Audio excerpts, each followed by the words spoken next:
Hey guys, Buck 1590 here, coming to you with another action figure review. This time we're looking at the Marvel Legends Avengers Endgame Iron Man Mark 85. And you can count it because that L is Roman numeral 50. The X's are Roman numeral 10s, so that's 50, 60, 70, 80, and that's Roman numeral 5, so 85 for anyone that's keeping track at home. Here's my Avengers Endgame Steelbook, encased in its protective covering, but that's not the point. Here we have this is the Build-A-Figure Thor, the Bro Thor, should I say. Very excited to have this in my collection because I do know that the updated version is coming out with the Battle Damage Tony Stark head sculpt and the Battle Damage Thanos, I believe. So let's look at the sides right here. We got Iron Man, super cool, with his repulsor blast and his chest piece there. We got the rest of the figures in this line to build the Bro Thor. I don't believe I will be building Bro Thor, as I don't have Heimdall and I'm missing Valkyrie, but I do have this Vision. We just got this Iron Man here, concept art Iron Patriot, which I don't know if he comes with a piece or not. I think he may, right? Or no? And then original 2012 Avengers Captain America, which they updated the figure. So we got a little read up here on Iron Man / Tony Stark. You can pause and read it if you'd like. But yeah, without further ado, let's open up this bad boy and see just how bad the Mark 85 is. All right, so here we have Iron Man Mark 85 opened up and out of its packaging. And he does come with the Build-A-Figure Bro Thor piece. So that's the left arm, I believe, of Bro Thor. It comes with an alternate time displacement hand. So you can see that. Really nice. Probably not going to be building Bro Thor, but it's a cool sentiment. He does come with not one, not two, but 4 repulsor blast pieces. So that's really neat that they gave one for each hand and for each foot.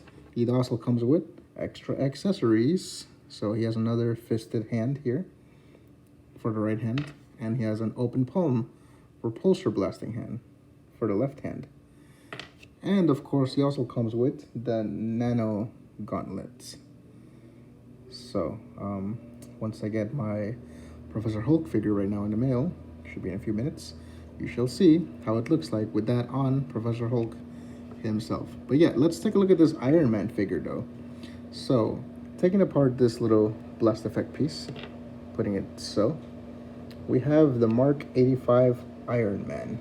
And I think this looks really nice, as it looks just as it looked in Endgame. I'm really liking the metallicness of the figure. Looks really nice. Really great. I do know that there is another one with Battle Damage Tony Stark head sculpt coming out. It's a 2-pack with Battle Damage Thanos as well. So definitely can't wait to pick that one up, or well, receive it. I already pre-ordered it. But looking at all the metal, this looks really reminiscent of the original Iron Man classic look, with the golds and the reds, and I mean, I guess some silvers thrown in there for good measure. But this is just a really nice, overall very good painted and sculpted figure. So he doesn't come with an alternate head sculpt, as most do. The issue I have with mine is, though, it looks like after they painted it, they've kind of touched it with their fingerprints, with their fingers, and it's kind of left their fingerprint on his face. You can't really tell that much, I guess, but if you really look at it and zoom in, you can see the fingerprint pieces left after they painted it, and then they just grabbed it and they're like, whoops, and they didn't bother to repaint it again. So that's kind of a little sucky on my end here, but let's look at the articulation. So articulation wise, he can look down this much, which is neat. He can look up this much, which is pretty good for any flying dynamic poses. You can look around 360, of course. You got the arms that can go in and out, you know, forward and back. You got a bicep cut right here, so you can move that around. You have double jointed elbows for maximum Iron Man posability. You can see you can bicep curls. You have articulation here in the hands. The hands can go forward and back, rotate around. He's got a cut right here in the torso, so he doesn't have any waist swivel, but he does have this torso cut that goes fairly back and then so much forward. You have the T-joint on the leg, so he can kick forward, not so much back because of the butt area, but it can do the splits. He's got a cut right here in the upper thigh. It's a little bit tight on mine, so I try not to, you know, fool around with it too much. He does have double jointed knees. He has ankle rockers, and the articulation in the foot is a little wonky for me, so I try again not to mess with it too much. This one's okay, but this one, I don't know. This one, it looks like I need to heat it up in hot water just to make the articulation more loose, because he does not stand too well. So yeah, again, you can get him to kind of be in that repulsor blast Iron Man. So you can put this here. The hand indent is not that deep like the other Iron Man figures, so it can only go in this further in, which is actually, it's okay, I guess, all things considered.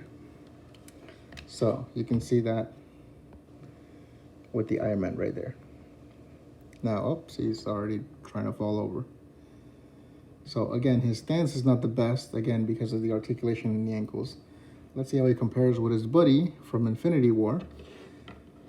What was that one? The Mark 83, I believe. So here we have this from Infinity War. Again, I'm also getting the 2-pack that comes with the Iron Spider. I think that one's the more superior Infinity War Iron Man figure. So you can tell the differences, the subtle differences that went from Infinity War to Endgame.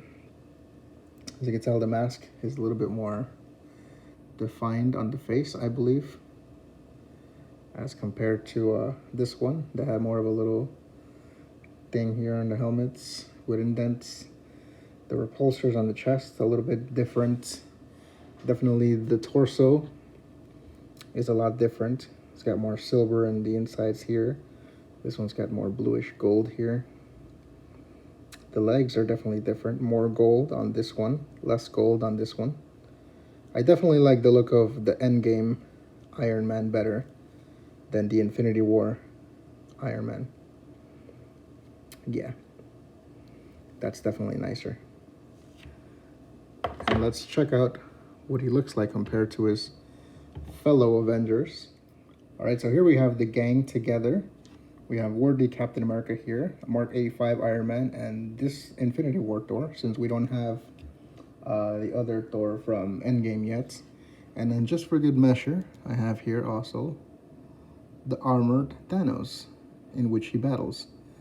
So armored Thanos right here behind Iron Man Mark 85. I think that is a pretty good scale, you know, for this Iron Man figure. He's not too tall, he's not too short.